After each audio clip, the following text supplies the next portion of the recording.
harap sa barangay ng Sandigaw. Magandang hapon po sa inyo mga kabatang adventure. Ako po ay may ibabahagi sa inyo. At ito po ay ayon sa kwento ng ating kaibigang tumanda na sa pagtitreasure. So mamaya po malalaman ninyo. At paki-subscribe po muna ako, paki-like, comment, and share po mga kabatang adventure. Yan, salamat po sa inyo sa mga viewers natin dyan. At malalaman nyo po ang kwento ni Tatay na 82 years old ba kay Tay? Ilang taon na kaya? 80 na. Yun, 80 na ha sa kanyang pagtitreasure. Pero hindi siya yumaman dahil siya tumutulong lamang sa mga kapwa niya nagtitreasure. Oo, Yan. ang panay ko na eh. Ano ba yung unang tinreasure, Tay? Ang una kong pinuntrition na talagang napakita na hindi na ang nakuha ng mga kasama dahil nagkaroon ng problema ang bawat isang tao. Ang kanya-kanya ayaw sa balayang. Sa Palayan, Palayan. Oo, doon pa na eh, magsarupay. Ngayon, nakasunod ko yan, nakatira ko doon. Ay, ngayon may tabi ng tubigan na hindi rumpos ko na yung mataas, nakahalos ng tao. Kaya, oo, kasi na may gawa na, doon sa kadait, mayroong barong kasila na bilog, na halos kasi nakanandram na yung mga adobe ang paikot, yung mga adobe magbibigay. Pero may lamang tubig pa yun sa ilalim. Oo, eh, giban daw doon unang panahon yun eh. Yung unang panahon doon, yung patong santo, bilambang, saka yung palikpita, ang doon. Sa Palikpikan, Oo, oo. tabing dagat, yung may bundok doon. Dahil ganyan. Ngayon, yun no. Siguro pa nang marud ka, pero mapalatas yun, sabi mo ng tubaw. Ngayon, pag tagaraw ang tubaw, hindi nagaling, namamatay. Oo. Kung nga ganyan At daw. pero malapit sa tubigan yun. Namamatay yung tubo. Namamatay ang tubaw. Pag tinataniman sa lugar na yun. Ngayon, nagkataon namang mayroong kahangkan ako na ngayon ay nasa mundo ko ng mga anak na matay na kaya igno. Ay, para bang siya ay nagkakaroon ng kaibang pakiramdam sa katawan niya, ay nagpatingin sa akin, parang ang ginagamot. Pero sa tingin ko, pare, kayo ay pag ito oras sa kakaiba na yun, maapon natin sa araw, ay parang may napunta sa inyo na gusto may itulong kayang anak, ay nagkakaiba pare. Ay saan ba ikaw lugar dito mayroon kinakakapakipat? Ako baguhan doon eh, ako pagaling ng dulo. Mga lumalabas. Oo. Ay nako, ay doon ko ka sa Balong Bataw. Puntang Palikpikan, Binambak. Ay magpo kayo na ikaw ng isang manok. At kaya daw na nakatuwa kayo ng kapra. Ay doon ka ikaw na walang makataanap. May nakaupo doon sa puno, doon sa puno ng malaking tao, kapre. Kapre nagbabantay. Doon sa parang balon. Oo. Kapre nagbabantay. Ay may pasko ka na ay. May pasko pa. Ay doon nga nakaupaw. Ay yung tanaman. Buwan ng Agosto daw.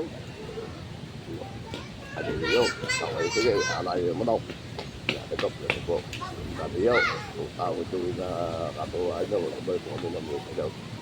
Ngayon, ako sinigil. May dala naman kami magkakakaw ng pana at saka yung pikaw. Ay maliit naman yung kahoy na. Gamit sa pagkukay. Oo. Ikaw ko sisiraset. Ikaw ko yung gayon may nagbabantay. Hindi nakikita. Ay mayroon kayo naman daw. Ay ang ginawa, pinaris ko, nung makahukay na halos hanggang tuhod, halos ang litro, may nakita latag ang silyar. Silyar. Kaya pala namamatay ang tubo sa sakaraw, ay ang lupa mahigit kumuha lang sa 1 litro, silyar na nabato na latag. Parang parang tiles.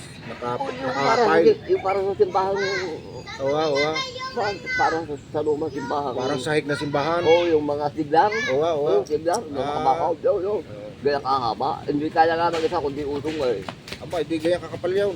Oo, makapal. Oo, makapal. Ay, di ko yun. Ay, hindi nga sisimulang tubo, ano. Oo, ay di mainit siya sa pagkaraw yun. Ay di ngayon. Ano ba? Pare, dapat na siglar lang. Ika ko eh. Alisin mo ika ko yung mga isang litro may dito sa pataw. Alisin mo ika ko dahil pare ka kung naitiyoto yung aking dito yung ano yung nakade, yung apat na siglar, gaya kahaba yun eh. Apat. Ito mo. Bayang natin. Bobongin, malambot. Tama. Abay yung mga halos sinampos ang pala, sipot pa naman yun. Dito mo kusaw. Ano yung wake up pare, pas dito mo kusaw. Dito yung pagkinisin mo. Parang tinamaan na yung Oo. kayamanan. Ay, mismo kawan tinamaan. Kawa na mismo. Oo. Ano yung lilis raw, bigyan mo akin tinalakan pa sa akin ng tama pare yung Lumagutok. oo nga, nagusto ka ba? Ngayon, nung ano ko rin, kaya ako, ay buko na gusto ng ginibang mano daw. Nagtindatan. Halos ang tindatit punta sa amin na eh. Aba, Oo. Kung malaki na oo, baka ngayon. Bumuhusan ko ng malakas. Bumutabi ng tubigan, na patag yun, nag-galanay. Aba, lumanay. Tubig. Oo. Naku, para hindi ano, may tubig yun. Kawa. Pero kawa, ayan na. sa kipot na yun, sa dalawang apat na lang sila ang nanay, hindi pa naos para na kung bumalakay. Oo. Yo, di aming kinuwan yun. Nakaw. Ay, dumayag na ang tubig, ang lupa ay lumampas na sa tubig. Natabunan na ng tubig. Oo, hanggang dito na, hanggang sa palaki pa ng palakay. Dahil bumahanag doon sa kunoy. Dahil, ay basa ano ka ba? Anong nangyari doon sa ano? Hindi nakuha pa, hindi na. Nakuha pa yung Ay, iniwan na nga tapayan. iniwan na nga namin. At umulang ang siglatan na hindi na makukat dahil damit ng tubig. Hindi ngayon, nung ngayon, nasabi, na-explore ako sa aking mga kapatid. Agad, yung mga may isang linggaw sa kanagda daw. Bumaba na. Oo, Tubig, bumaba na. pinunta namin. Kami may isang pao. Kaya pa. Magkakapatid kaya, magkakapatid. Oo, mga pamangkin, mga Pamangkin, kapatid, Oo. kapatid niya. isang pisaka at saka yung barkadahan ng at tatlong barkadahan mag-ama. Ano. Kapag ang hilo kayo, bilog ako kayo. Oo kayo. Ay, wala na doon, yung kwan. Ay, binitak pa naman yung mga tidar. Kaya, bahit ikaw kung maluwang yaw, maluwang nga eh. Ay, parang gumayaw. Ayaw. Ayaw, kung yung sa dami ng barkada, hindi na walang kabuk. Kung Kastila yun, ang kapatmulo ko nga, tawag ko yun. Ay, umabot na lampas ng ating gabay. Hindi kamay, may bata nga doon eh. May kargado yata yung bantay daw. Ay, sabi nga ng uso po eh, huwag muna kayo alay. Habang kami nariligaw. Bantay, bantayan. Pero may hukay na yun, may hukay na. Oo, naghuhukay kami naghuhukay. Binalaan yung may bahay na huwag mo nang aalay. Ano yung baon ng lulong namin, ano na kinukuha din eh. Dahil baka makapag-report yan eh. Oo, yung mga bahay, hindi ako magtay. Ay, di kayo eh. Ako, hanggang sa, ang dami na signal na amin na nasa, yung pala pakaralan pang papagayaw. Marami pang mga oo. kuhan. Ay, nalaman na kinabukasan noong malot siya. Kaya ako na po na hindi na ano motor ka. Pinabantay na sa pulis. Oo. Ay, palamplasin na eh. Oo. Ayun. Oo. Ay, doon ngayon, nung sabi ko doon sa anak mo, bukas ng umaga, papuntahan niyo sa inyong ama. Baka may dumaan doon eh. Baka meron tayong nakuha ng giveaway. Oo. O tapos doon sa umaga ng gailong ko na ang away. Tapos yung aga-aga nga eh, hindi naman pinuntahan at naunahan mo magkukumutang aga-aga.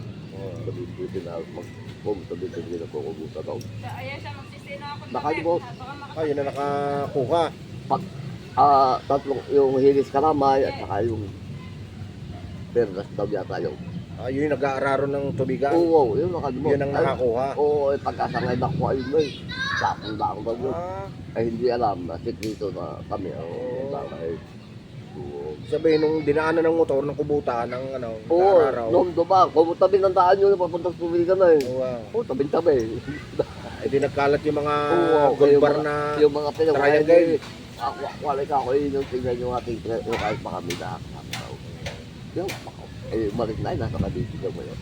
Diyan pa daw pinabisahan sa diyan nakakulang dahil yan may lupa nung may tubigan ng LGC yung diba na ay taga-kumpayaw may lupa din sa kumpa ayun di ba ay yung Bisaya namang magpupad dito. So, sa madalas sabi, hindi nakakuha. Oo. Iba nakakuha Yun, ng mga, yung inyong hinukay na Oo. mga nasa kawa. Oo, pero kung hindi mo na noon, at nasidlatan at break na ang tubig, talagang gagawa namin ng paraan sana na makuha. Yung namatok kasi mababa nga eh. Ang senior lang ang problema doon na latag ay hindi namin kaya. Ay, saka nag-alamin na yan bago naman doon, bago may kaya, sa bingko. So, yun po mga kabatang, ang kwento ni Tatay. Yun ang isa na ang talagang ang isa sa nakatok pa. kanyang karanasan na natuklasan Oo. nila na Oo. nahukay na, biglang umulan, kumiklat. So, palayan yun, Naging lanit. naging lanip. Lanip ay naging tubig. Binalikan nila yun sa loob ng isang linggo. Binal ka na yung isang loob ng mahigit isang linggo. May isang linggo, Nung umi ka na. yun, nung Yaw. maiga na yung tubig, bumaba na. Sa kanila binalikan ay may pulis nang nakabantay. Hindi. Ang mga sinela na hinakot ng mga taga-loob. Ay, mga silyar. Oo, mga Ayun, bata. silyar, hinakot Oo. ng mga taga-ron daw. Kinangga. At yung mga kung ano. Tapos tubigan ngayon, palayan, may nag-araro, tinamaan, nagkalat daw yung mga gold bar na triangle at saka mga perlas. Perlas daw, perlas. So yun ang una nating interview kay Tatay. So abangan nyo ang mga sa susunod na kwento ni Tatay at magpapaalam muna tayo at medyo mahaba na. Maraming salamat po sa mga viewers at paki-subscribe po ako, like, comment, and share. Malaking tulong na po yan sa akin. Maraming salamat po. God bless po sa inyo. Abangan nyo po ang ating susunod na kwento.